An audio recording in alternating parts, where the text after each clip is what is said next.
Vamos a partir con los conceptos básicos para el diseño de un sistema fotovoltaico. Vamos a tratar de explayarnos lo menos posible porque hay mucha información en realidad. Ya. O sea, puede ir rapidito en algunas cosas para no dejar nada afuera. Objetivos de esta clase entonces va a ser conocer qué es y cómo funciona un sistema fotovoltaico y distinguir todos sus tipos y componentes. Aprender a dimensionar un sistema fotovoltaico y las condiciones que influyen en su diseño. La potencia eléctrica diaria que necesita producir todo este proyecto o cuánta energía se consume diariamente de la red por los diferentes tipos de sistemas que vamos a analizar. Entonces, lo primero que vamos a conversar es cómo utilizamos el sol para generar electricidad. Tenemos ahí una secuencia. El sol produce energía solar directa, emisión de rayos, de radiación. Entonces existe un proceso que es la captación fotónica y asumimos que la luz es una partícula, un fotón. La gracia de esta partícula es que no tiene masa, por lo tanto no se pueden hacer pizzas con ella. No. La gracia de esto es que funciona como una onda. ¿Onda? Una onda, a pesar de que es una partícula. Entonces, con la captación fotónica, nosotros podemos hacer un proceso que es el proceso fotovoltaico o el proceso fotoquímico. ¿Quiénes son los que hacen este proceso fotoquímico? Básicamente todos los seres vivos, las plantas y los animales, a través de generación de biomasa y la generación fotoquímica por el proceso que hace la transformación en las plantas de materia inorgánica en materia orgánica, la fotosíntesis. Y los animales, sobre todo animales microscópicos, que transforman también la materia orgánica en biomasa, en materia orgánica viva, digamos. Uh-huh. Ahora, por el otro lado, tenemos la energía fotovoltaica, que es la que vamos a utilizar nosotros. En particular, los sistemas fotovoltaicos utilizan la energía solar fotovoltaica y gracias a esto producen electricidad directamente a través de un dispositivo que se llama panel fotovoltaico. Tan sencillo como eso. No hay ningún mecanismo mecánico, aquí no movemos nada, no calentamos nada, no, nada, absolutamente es un proceso totalmente orgánico, físico. Recibimos una serie de partículas y las transformamos directamente en electricidad. Entonces, ¿cómo está compuesto y cuál es el objetivo del sistema solar fotovoltaico? Transformar la energía recibida desde el sol en energía eléctrica. Y podemos hacer tres cosas, no necesariamente excluyentes, sino que podrían ser complementarias. Utilizarla directamente. La producimos y la utilizamos. Inyectarla a un sistema público, si es que tenemos acceso a un sistema público, y o acumularla, por ejemplo, en otra forma de batería, en otra forma de energía que son las baterías, que es energía química. Donde también después podemos volver a utilizar. Y después podemos hacer lo que queramos con la energía, sacándola de las baterías como energía eléctrica. Entonces, hay varias alternativas aquí. Y como hay muchas alternativas, hay diferentes tipos de sistemas solares fotovoltaicos, dependiendo de cuál es su aplicación en el sistema. Ahora, una pregunta importante es saber o responder cuándo es útil usar un sistema fotovoltaico. Tres condiciones. Primero, si necesito contar con energía eléctrica y no dispongo de ella de manera accesible. Ya. Por ejemplo, una parcela en la costa, digamos, en que no tengo servicio público eléctrico. En la laguna. O en la laguna. En el campo, en la montaña, qué sé yo. Sí. En lugares aislados, remotos. Lo otro es si deseo realizar una inversión generando y vendiendo energía eléctrica que yo produzco. También es una posibilidad. De hecho, hay muchas empresas aquí en Chile que se están dedicando exclusivamente a eso. Y lo tercero es que si yo quiero aportar al cuidado del medio ambiente utilizando solamente energías renovables no convencionales, por ejemplo, energía solar. por ejemplo, energía eólica, energía del viento, por ejemplo, la energía de las mareas, de las olas del mar o de las fuentes de agua. Entonces, para esas situaciones yo puedo utilizar un sistema fotovoltaico. Algunas aplicaciones, hay infinidad de aplicaciones.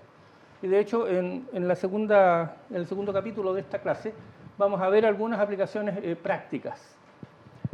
En las viviendas, básicamente vamos a tener ahí el consumo domiciliario de electricidad, con todo el conjunto de accesorios eléctricos que nosotros tenemos ahora en nuestras casas, digamos.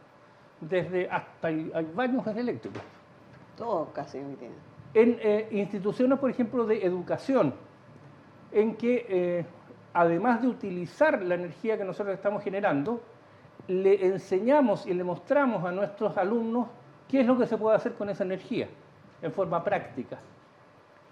Básicamente también una aplicación es en áreas rurales que no tienen acceso a electricidad, es más o menos obvio. En instalaciones agrícolas, mineras, industriales y en general en instalaciones provisorias. Por ejemplo, mineras en la prospección, o sea, cuando están recién buscando el lugar donde instalar una mina de algún mineral, de algún producto. Y algunas aplicaciones que están apareciendo en esta época, por ejemplo, es aprovechar la superficie de las aguas quietas, de lagos, lagunas, piscinas, embalses. Y ponemos sistemas captadores fotovoltaicos flotantes. Eso Entonces, no va para mí. la gracia es que en verano, sobre todo, o en primavera, digamos, logramos que la superficie del agua no se evapore y al mismo tiempo nos produzca energía eléctrica. Oye, esa está muy buena. Está ¿Es muy nueva? buena. Sí. No la había visto. Ahora, en áreas públicas tenemos una infinidad también de aplicaciones. Por ejemplo, cubiertas en las carreteras y las ciclovías que generan electricidad. Esto en Suecia, por ejemplo, es lo más común del mundo. Aquí estamos empezando recién. Y aquí en Chile empezamos, por ejemplo, con techos y protecciones, por ejemplo, los paraderos de los buses o de la locomoción colectiva, que generan electricidad. Y se usa esa electricidad, por ejemplo, para iluminar esa zona en las noches. Bombas de benzina, harto también. Bombas de benzina también se ocupa mucho. En las luminarias y en toda la semaforización, sobre todo de emergencia. Por ejemplo, hay una obra, una mejora. ¿De quién es ese celular?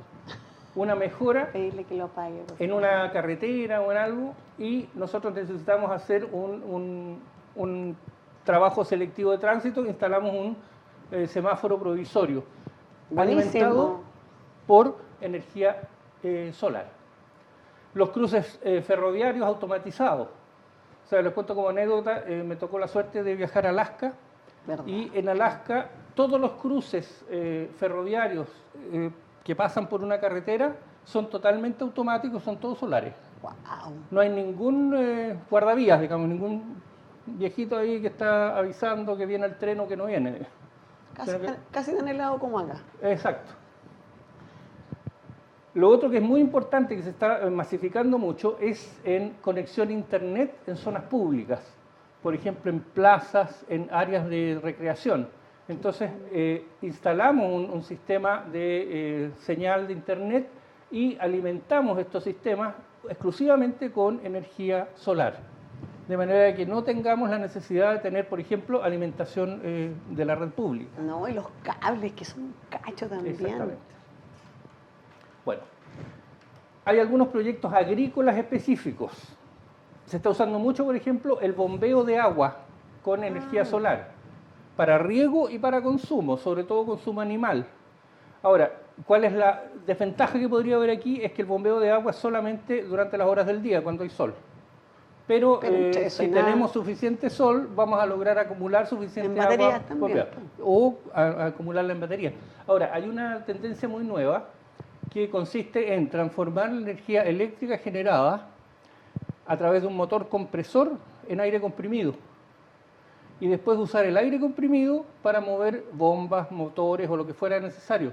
La gracia del aire comprimido es que puede permanecer incluso años comprimido en estanque sin perder la energía almacenada. Oye, tremendo. Cosa que no pasa con las baterías. Ahora porque las entiendo por baterías qué se te gusta descargan el tema. normalmente. Bueno, Buenísimo. una aplicación que he visto bastante es el sistemas de control de acceso automático, sobre todo en zonas rurales.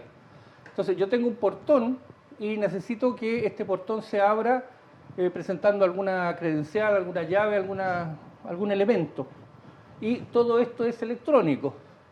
Como normalmente en el campo, en las zonas rurales, no hay acceso a la energía eléctrica, estos sistemas que pueden trabajar en forma autónoma son ideales para ese tipo de aplicaciones. Buenísimo.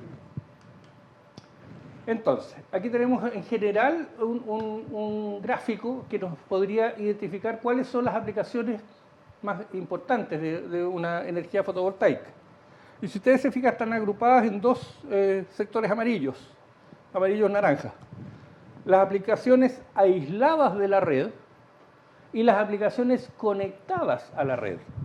Entonces, esta diferencia va a hacer que nos demos cuenta que los sistemas fotovoltaicos ya tienen una diversificación. Aquellas aplicaciones que no necesitan de una red eléctrica y aquellas que sí la necesitan e incluso la reemplazan. Entonces, vamos a tener tres tipos de conexión de un sistema fotovoltaico. El primero, conectado directamente a la red pública, y eso se llama on-grid, o traducido en red. Ser autónoma o totalmente separada de ella, off-grid o fuera de red. Y por último están los sistemas híbridos, que es una mezcla.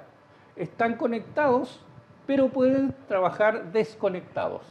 Y por lo general estos sistemas híbridos utilizan un medio adicional para poder recargar la energía que el sistema fotovoltaico no ha logrado producir. Por ejemplo, un generador. Por ejemplo, otro sistema que puede ser un sistema eólico. O lo que a mí se me ocurre en realidad. Claro, pero siempre es bueno tener un complemento. Un plan B. Un plan B, sí. Ahora, del tipo de conexión va a depender qué componentes yo voy a poder incorporar o necesito incorporar en un sistema fotovoltaico. Profe, Emanuel Araya dice, si el aire comprimido genera condensación dentro del circuito. Sí, claro, pero existen un montón de filtros, digamos, y de sistemas que nos permiten evacuar esa humedad, esa condensación. Ahora, el sistema más básico, digamos, es el conectado a la red, el on-grid. Que se vende mucho últimamente. Que se vende mucho últimamente, sí. Los componentes van a ser los paneles solares, obviamente, el equipo inversor. ¿En qué consiste el equipo inversor? Es básicamente un equipo que transforma la energía generada por los paneles solares en el tipo de energía que nosotros ocupamos directamente en los accesorios, que es distinta. Una es corriente directa o corriente continua y la otra es corriente alterna, que es la que nosotros tenemos en nuestros enchufes en la casa, digamos. Tenemos los circuitos eléctricos y los tableros eléctricos que van de la mano unos con otros, un medidor de energía bidireccional que mide tanto la energía que entra desde el sistema como la energía que puede salir al sistema. Y por supuesto que tenemos que tener la red pública eléctrica. Entonces, la gracia de estos medidores bidireccionales es que tienen dos contadores. Un contador que dice esto ha entrado y esto es el otro contador que es lo que ha salido, lo que se ha producido de energía eléctrica y se ha inyectado en la red. ¿Y te cobran el diferencial de eso? Efectivamente. La otra alternativa es un sistema totalmente desconectado de la red pública. Ese me gusta a mí. Entonces, estos componentes, ahí tenemos que agregar y incorporar algunas otras cosas. Los paneles solares, eso es impajaritable, no los podemos retirar. Vamos a tener, sí, un tema con cómo almacenamos la energía que nosotros estamos generando. Entonces, para eso vamos a ocupar, en general, baterías. Y para las baterías tenemos que tener un elemento que regule la carga de la batería, porque las baterías no se cargan mágicamente. Y como la energía solar, vamos a ver que es esencialmente variable, necesitamos esta cajita que regula la carga hacia las baterías. Tenemos que tener el mismo inversor, porque si queremos sacar la energía de las baterías y usarla en un artefacto como una juguera, un televisor o lo que fuera, un secador de pelo, tenemos que transformar la energía de la batería en la energía que usa el artefacto. Por último tenemos los tableros, los circuitos y los consumos que vamos a conectar a este sistema. Ahora, la ventaja del sistema autónomo es que nosotros podemos intercalar consumos eléctricos tradicionales de corriente alterna con consumos de corriente continua directamente de las baterías o directamente del regulador de carga. Entonces podemos tener dos tipos de circuitos y consumos eléctricos, corriente continua y corriente alterna. Y se hace mucho que los circuitos, por ejemplo, de iluminación son todos de corriente continua. Y los circuitos de potencia, jugueras, microondas, lavadoras, etcétera, etcétera, los que tienen motor funcionan con corriente alterna. Y podemos alimentar ambas. Se pueden alimentar simultáneamente ambos elementos. Ahora, por último tenemos lo que hablábamos de un sistema fotovoltaico híbrido. Los componentes, como les digo, el panel solar no podemos evitarlo. Tenemos el regulador de carga, las baterías. Ahora hablamos de un inversor híbrido. Este sistema híbrido es la misma base de un sistema totalmente independiente o autónomo. Tenemos los tableros y circuitos eléctricos, todos los consumos eléctricos que podemos conectar, tanto en corriente alterna como en corriente continua. Pero existe un elemento adicional, que es un tablero de transferencia automática, o ATS, que cuando se detecta que el sistema no está generando energía eléctrica, como puede ser, por ejemplo, de noche, automáticamente enciende un generador eléctrico que cumple la función que tenía el sistema fotovoltaico y se recarga las baterías, incluso de noche. Por supuesto que este generador eléctrico podría ser incluso la red eléctrica pública. No hay ningún inconveniente que así sea. O como vemos ahí en el gráfico, podría ser un aerogenerador, podría ser un montón de alternativas. Está bueno el aerogenerador. ¿Cómo conectamos entonces un sistema en red? Tenemos los paneles, el inversor, ese inversor va a ir a un tablero y del tablero vamos a ir a un medidor bidireccional, del medidor bidireccional a la red pública o red eléctrica. Y en el tablero van a estar todos los circuitos de consumo de nuestro domicilio, de nuestra casa habitación. Cuando estamos hablando de un sistema off-grid, o sea, totalmente desconectado, tenemos los paneles. Los paneles alimentan un regulador de carga. El regulador de carga carga y descarga la batería. A ese mismo regulador se le pueden conectar directamente todos los consumos de corriente continua, normalmente de 12 voltios o 24 voltios, por lo general de iluminación. Y la mayoría de los reguladores de carga también tienen una puerta para conectar dispositivos USB, Universal Serial Bus, y eso funciona a 5 voltios. Entonces yo puedo cargar mi celular, puedo cargar mis dispositivos, puedo conectar, por ejemplo, el router de internet directamente en el regulador de carga. Y por otro lado, las baterías, independientemente, se les conecta un inversor que transforma esta corriente continua en corriente alterna que puede ser utilizada directamente en los circuitos eléctricos de la casa. Oye, y por seguridad, profe, que siempre nosotros nos quejamos de que las variabilidades de la corriente pueden hacerle daño, por ejemplo, a los equipos electrónicos. Sí, en ese caso, este sistema es totalmente seguro, porque estamos siempre generando la energía limpia. No pasamos por la red pública, que es la que trae suciedad, lo que se llama las transientes, pequeños cortes, qué sé yo, que podrían influir. En cambio, si nosotros generamos nuestra propia corriente, la generamos pura, lo que se llama un inversor de onda pura, y no vamos a tener el problema de que se nos quemen, que se nos echen a perder o que fallen los equipos electrónicos. Buenísimo. ¿A dónde va usted, caballero? Se me pasó el... Ya, mientras el profe se va a nuestro estudio 444B, vamos a la primera pregunta. Estoy segura que les va a ir súper bien porque ya fueron súper dateados. Primera pregunta del pizarrón. 1 minuto para contestarla correctamente desde ahora ya. Los SFB, según su forma de conexión, pueden ser eléctricos ionizados solares, on-grid, off-grid, híbridos, rurales, urbanos, industriales, todas las anteriores. ¿Y cómo nos fue? On-grid, off-grid, híbrido se lleva la mayoría, un 80% de los votos. ¡Bravo! Excelente, excelente. Mira, desde acá escucho el profesor. Tuvo mejor esta elección que la otra. Sí, esta fue una buena elección. Recapitulemos, no nos metamos en esas honduras. Los SFB pueden generar electricidad para diferentes aplicaciones. Existen SFB conectados a la red eléctrica, aislados de ella e híbridos. Dependiendo del tipo de conexión, los SFB estarán armados con diferentes componentes. Mientras yo voy a recuperar un poco de voz, los dejo con el profesor desde nuestro estudio 44500 con el taller que está lleno de cosas. Sí, está bien desordenadito aquí en realidad. Bienvenidos al estudio. ¿Cuánto es? 44500, ve. Ya, perfecto. Bueno, ahora vamos a conversar un poquitito en esta sección de la clase del dimensionamiento del generador fotovoltaico. Pero les quiero traer a la palestra algunas consideraciones.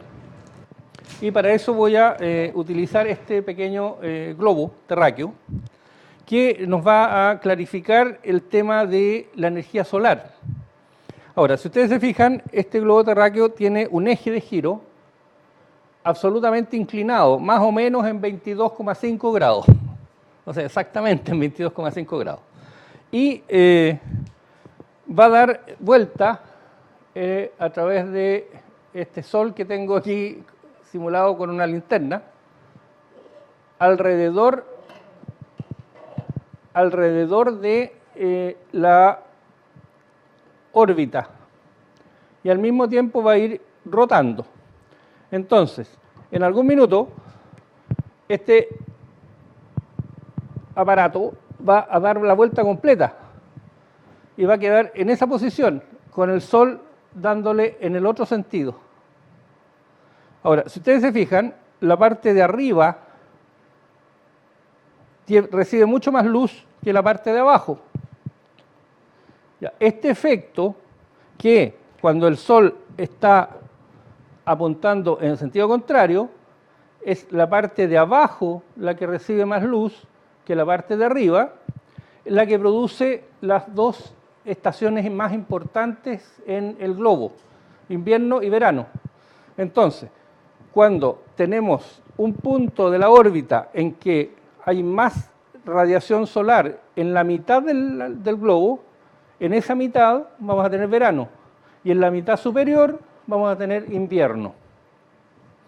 Entonces, si yo me imagino que esta ampolleta es el sol, la Tierra siempre va a rotar manteniendo el eje fijo, el eje de giro sobre su eje, alrededor del Sol. Entonces, en un momento la parte de abajo va a recibir más luz y en otro momento la parte de arriba va a recibir más luz. A esos puntos le llamamos el afelio y el perihelio, que son el punto más cercano y más alejado de la órbita de la Tierra. Ahora, mucha gente cree que las estaciones se deben a las diferencias que hay de rotación y de posición de la Tierra cuando ésta está más cerca o más lejos del Sol. No es así, lamentablemente, porque la distancia que hay cuando está más cerca y cuando está más lejos es prácticamente la misma. La órbita terrestre es casi circular. Son 153 millones de kilómetros la parte más alejada y 148 millones de kilómetros la parte más cercana. O sea, estamos hablando de casi 5 millones de kilómetros de diferencia, lo que no es nada a nivel espacial o planetario. Bueno, nosotros nos vamos a basar en eso para poder orientar nuestros sistemas fotovoltaicos siempre mirando hacia el Sol.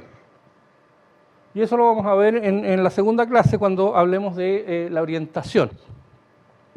Ahora, aquí les traigo también algunos equipos que que podemos utilizar en nuestras casas con mucha facilidad, con mucha variabilidad. Esto es un equipito pequeño, que es un equipo de emergencia que utilizamos, por ejemplo, lo venden en Sodimac, que tiene la característica que es un conjunto de baterías que se puede cargar con energía solar de un panel, además de podemos cargarlo utilizando la red eléctrica con un enchufe común y corriente. En el fondo es un sistema híbrido. Ahora, ¿cuáles servicios nos provee automáticamente? Luz, linterna y tenemos la posibilidad de conectarle luces directamente de bajo voltaje. Son luces LED de 12 voltios. Como si fuera poco, tenemos aquí un cable conectado al puerto USB con todas las salidas posibles para poder recargar nuestros accesorios cuando estimemos conveniente. Entonces, esto tiene una autonomía aproximada de 2 días. Entonces podemos tranquilamente llevarla, por ejemplo, un fin de semana de camping y cargar nuestro celular sin tener que recurrir a ningún tipo de conexión eléctrica pública. Debe costar en este minuto alrededor de 24 o 30 mil pesos, no más que eso. Bueno, yendo a lo nuestro. ¿Cómo dimensionamos un sistema fotovoltaico? En el caso de los sistemas autónomos se dimensionan de una forma y los sistemas conectados se dimensionan de otra forma.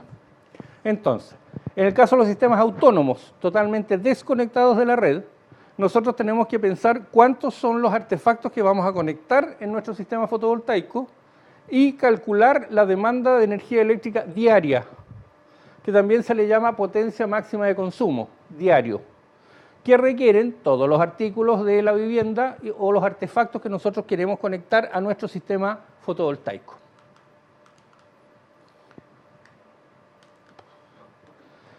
¿Qué es esto de la demanda de energía eléctrica entonces? Nosotros tenemos una serie de artefactos de uso doméstico y que cada uno tiene un consumo energético específico que se mide en kilowatt-hora.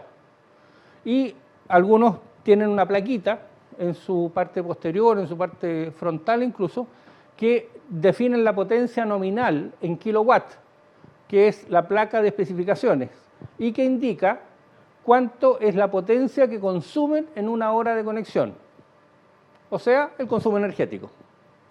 Entonces, conocidos estos datos, nosotros podemos dimensionar cuánto es la cantidad de energía eléctrica que nuestro sistema solar fotovoltaico necesita entregarle a estos artefactos.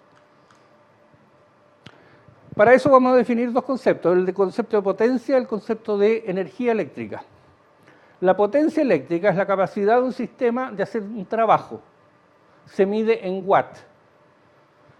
Por ejemplo, si yo le doy a dos personas con la misma contextura física o similar contextura física, una pala, y les digo que hagan un hoyo de 1 por 1 por 1, ellos van a empezar a cavar, uno va a terminar antes que el otro. ¿Cuál tiene mayor potencia? El que terminó antes, porque hizo un trabajo, pero lo hizo más rápido. Ya, ese es el concepto que hay de potencia. En cambio, la energía es lo que mide la cantidad de potencia por unidad de tiempo. Entonces, en estas dos personas, la que terminó más rápido, ¿cuál utilizó más energía? Justamente la más ágil. Ahora, la energía se mide en watt por hora o kilowatt por hora, que son 1000 watts por una hora consumida.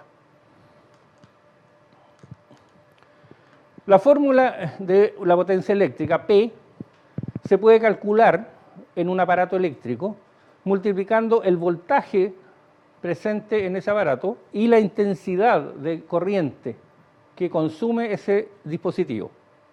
Se puede medir directamente con un instrumento que se llama wattmetro o wattímetro, pero no hay que confundirlo con el que mide las wattas. El wattmetro es el que mide la potencia eléctrica. O con dos instrumentos de medición como los multímetros. Los multímetros son estos aparatitos, también comprados en Somac, que tienen una escala, entonces yo puedo escoger aquí cuál es la medición que voy a hacer. Y puedo utilizar la pinza, por ejemplo, para medir intensidades. Simplemente abro la pinza y pongo un cable a través de la pinza y ahí va a aparecer el consumo de intensidad de ese cable. Y a través de las sondas que van conectadas en los orificios que tiene de conexión este instrumento, cambiando la escala, puedo medir el voltaje que estoy en ese minuto midiendo o absorbiendo en ese equipo. Entonces, con dos de estos equipos, mido simultáneamente voltaje e intensidad. Las dos mediciones se hacen de forma distinta, por eso es que se necesita que sean dos instrumentos y tienen que hacerse simultáneamente. No puedo utilizar un solo instrumento. Cuando utilizo un solo instrumento tengo que utilizar un wattmetro, que mide la potencia con 4 cables. Ahora, la potencia eléctrica que consume o a veces genera un aparato eléctrico se puede calcular en watt, en kilowatt, en megawatt o en gigawatt. ¿Cuál es la diferencia entre uno y otro? Simplemente el factor multiplicativo. Cuando estamos hablando de kilowatt, hablamos de una multiplicación por 1000. Cuando hablamos de megawatt, estamos hablando de una multiplicación por 1.000.000. Y cuando estamos hablando de gigawatt, estamos hablando de multiplicar por 1.000 millones. O lo que los americanos llaman un billion. Ahí hay un problema de nomenclatura en inglés y en español, digamos. Para nosotros 1.000 millones son 1.000 millones. Para los norteamericanos 1.000 millones es un billón. Profe, sí. Nos dice nuestro amigo Hernán Garrido si puede repetir, por favor, los instrumentos que miden watt y electricidad. Perdón, ¿qué mide watt? ¿Y electricidad? ¿Se puede repetir los nombres? El instrumento que mide potencia eléctrica se llama wattmetro o wattímetro. Sí. Y el multímetro, que es el típico multitester que nosotros tenemos, es el que puede medir voltaje e intensidad. Como necesitamos medir dos valores que se hacen con una medición distinta, necesitamos dos instrumentos iguales para poder hacer esta medición. En cambio, con el wattmetro, que tiene 4 cables, hacemos una sola medición con un solo instrumento. Perfecto. Profe, y otra cosa que preguntó Carlos Herrera, si había algún problema, por ejemplo, con sobrecarga en este sistema. Sí, claro, pues por supuesto que puede haber, pero eso lo vamos a ver cuando veamos los componentes y veamos qué tipo de cables, qué tipo de protecciones vamos a necesitar en cada uno de los elementos. Ahora, cuando queremos medir la energía eléctrica, recuerden que la energía eléctrica es la potencia, pero por unidades de tiempo. Entonces, ahí necesitamos un instrumento que tenga un medidor en el tiempo. Y podemos utilizar, por ejemplo, el medidor que hay en cada una de nuestras casas, que mide el consumo de energía eléctrica, o el medidor bidireccional, digamos, que puede medir el consumo y la producción de energía eléctrica. Y eso lo mide en watt-hora o kilowatt-hora. Ahora, todas las energías tienen su equivalente y todas las energías tienen su unidad de medida. Por ejemplo, las unidades de medida de la energía calórica son las BTU, British Thermal Unit, o las calorías. Las energías mecánicas son los joule o los kilogramos de fuerza por metro. Las energías térmicas, por ejemplo, son las termias o las toneladas de TNT. Y hay unas energías dinámicas de movimiento que son, por ejemplo, los horsepower o caballos de fuerza, o los CV, los chevaux vapor, los caballos de vapor franceses, digamos, en un sistema y en el otro. Entonces, todas las energías se miden en diferentes unidades, pero siempre van a tener un equivalente en watt-hora o kilowatt-hora. Tomemos como ejemplo un televisor común y silvestre. Normalmente vamos a encontrar equipos que consumen alrededor de 200 watts de potencia eléctrica por hora. En promedio, supongamos que están encendidos 3 horas al día. Entonces, 200 watts por 3 horas van a ser 600 watt hora. Es decir, va a consumir 600 watt hora cada día. un televisor. Y eso lo podemos revisar y confirmar, por ejemplo, en la plaquita que está detrás del televisor, que va a decir cuál es la potencia exacta de ese dispositivo. Si tenemos un microondas, el microondas es un poquito más potente, consume 2000 watts por hora, es más o menos como una plancha. Ahora, en promedio, el microondas son muy pocos minutos los que están encendidos al día, normalmente 15 minutos. Calentamos 2, 3 platos de comida, a lo más 5 minutos por vez, digamos. Entonces, vamos a suponer que está 15 minutos al día conectado, o sea, 0,25 horas. 2000 watts, o lo que es equivalente a 2 kilowatts, por 0,25 da 0,5 kilowatt hora. Por lo tanto, lo que consume un microondas son 500 watts por hora al día. O podemos también resumirlo como medio kilowatt al día. Recomendación entonces.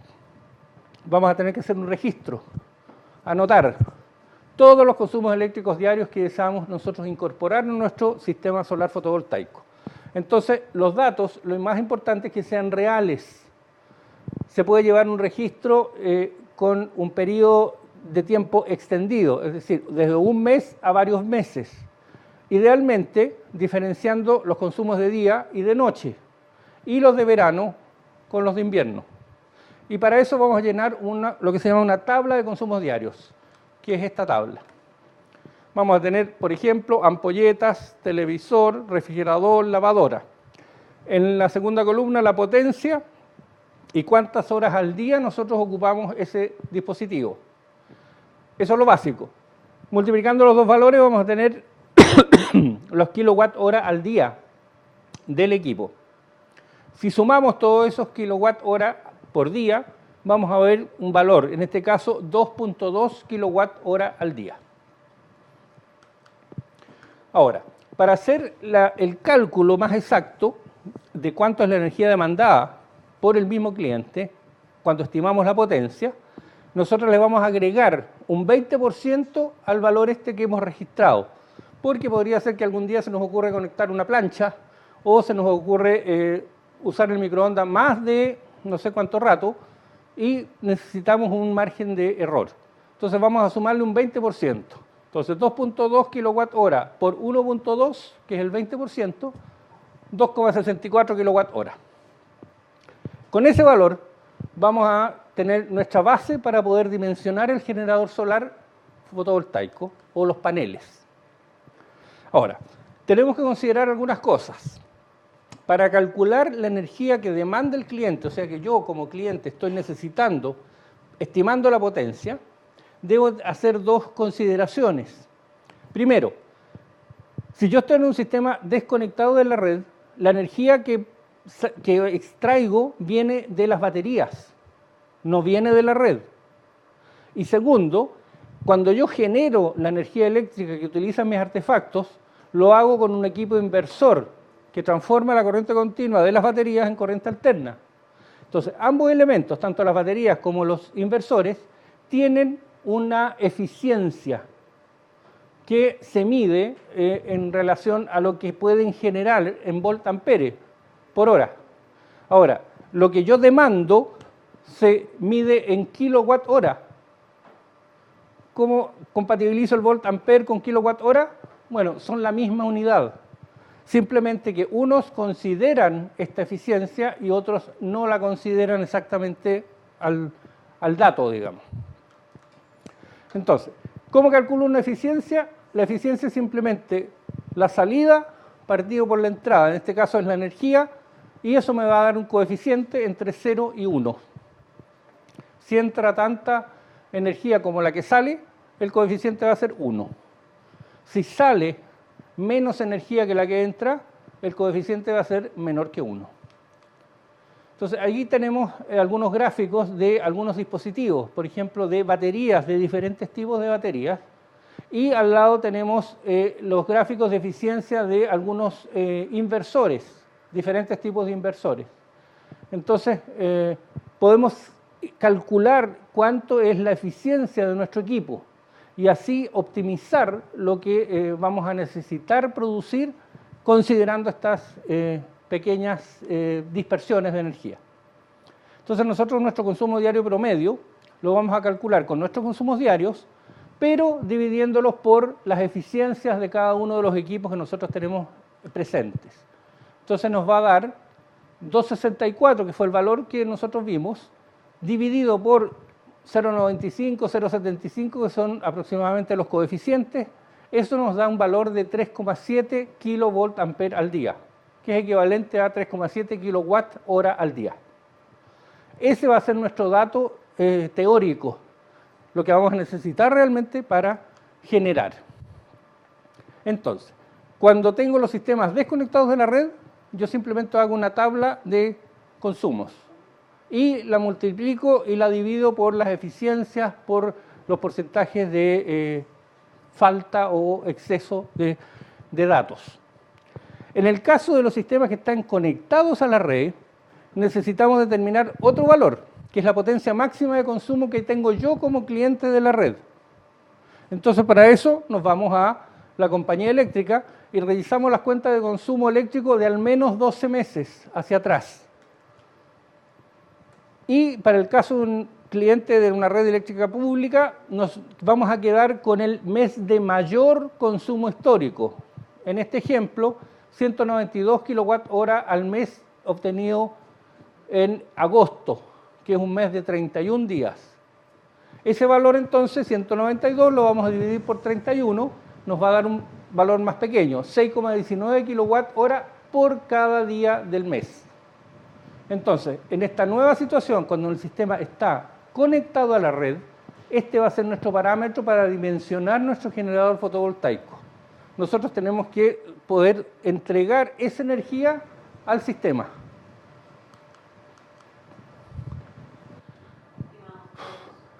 Después de este sorbo de té que me da 5 segundos para hablar, quiero decirles que la segunda pregunta del pizarrón está con nosotros y tienen 1 minuto para contestarlo desde ahora ya. De energía eléctrica se mide en watt, kilowatt, watt hora, electron volt, volt. Esta creatividad me gusta. ¿Cómo nos fue? Watt hora 58% y kilowatt 32%. Profesor, ahí hubo muy cercana la respuesta una a la otra. Ahora, cuando hablamos de energía, tenemos que hablar de tiempo. Entonces, la respuesta correcta es kilowatt hora. Ya, entonces, kilowatt hora. Si no, estamos hablando de potencia. Ok, recapitulemos. Para dimensionar un SFB off-grid, se debe calcular el requerimiento de energía que precisan sus consumos. Para dimensionar un SF on-grid, se debe considerar el consumo máximo histórico. Siempre se recomienda considerar un 20% adicional del requerimiento calculado. Oye, quiero aprovechar de agradecerle al profe Ricardo Ayala, nuestro profesor de INACAP, que nos acompaña y que está dando cátedra, al mismo tiempo que está acá nuestro profesor Jorge Landerreche. Alguien por ahí preguntó, oye, ¿es presencial esto? Les gustaría. A nosotros también. Una vez tuvimos barra brava acá, pero no prosperó. Ya, profe, sigamos con la última parte. Ya. Ahora, el concepto que necesitamos también entender es el cálculo de generador, es decir, cuánto voy a ser yo capaz de generar con mis paneles. Entonces, yo tengo que estimar la energía que puedo producir con mi grupo de paneles. ¿Y en qué nos vamos a fijar? En, primero, las especificaciones técnicas de los paneles. Segundo, la condición de radiación solar. Tercero, las horas de sol efectivo, que pueden variar de 10 a 6 en promedio, según dónde está ubicado el proyecto, y la eficiencia del equipo que yo estoy usando. Entonces, con todos estos valores, yo tengo que estimar cuánto voy a producir.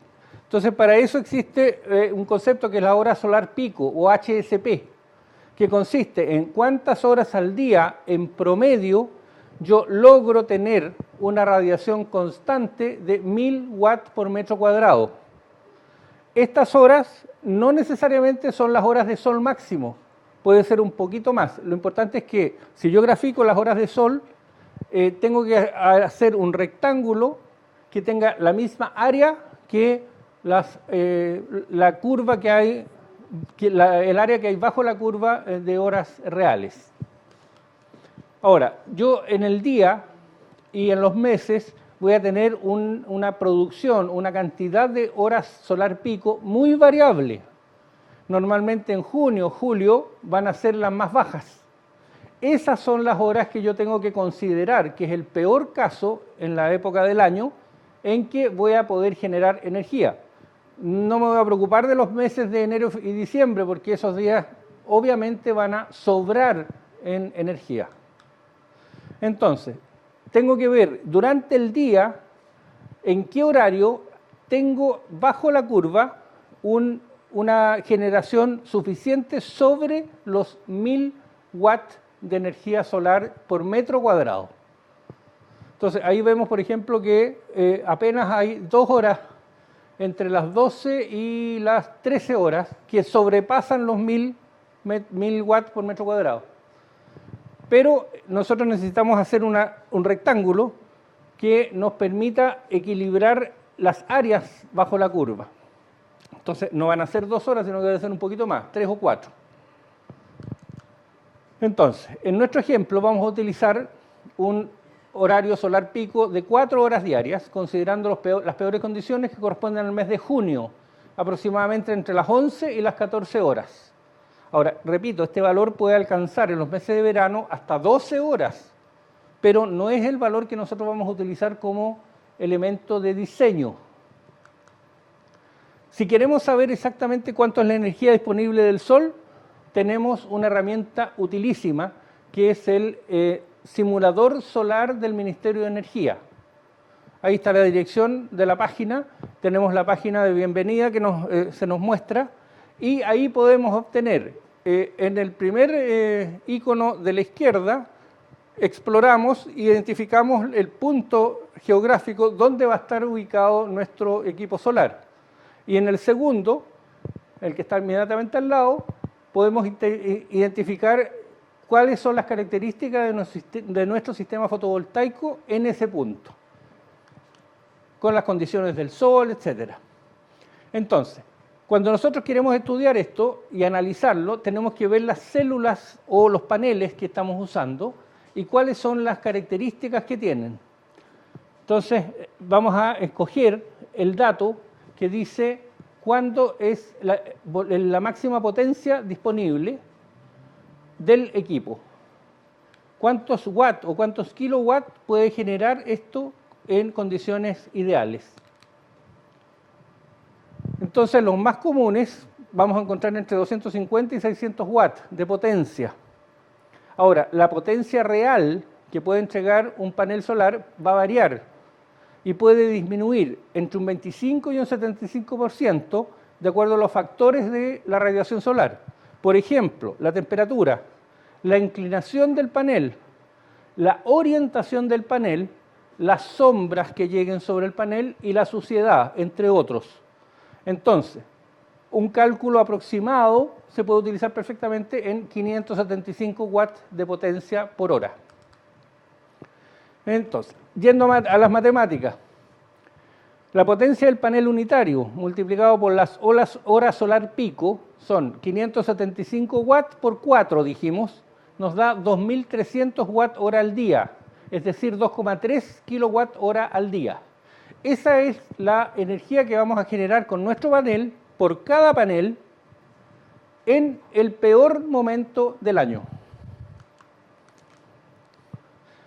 Si nosotros estamos conectados y necesitamos generar 6,19 kWh al día, la energía sabemos que un panel produce 2,3. Por lo tanto, vamos a necesitar un mayor número de paneles. Entonces, ¿cómo calculamos estos paneles? Dividimos la energía demandada por la energía producida y le sumamos un 30%. Entonces va a ser 1.3 multiplicando por 6,19 dividido por 2,3. Eso nos da un valor de 3,5. Siempre lo vamos a redondear hacia el número superior, o sea, 4 paneles.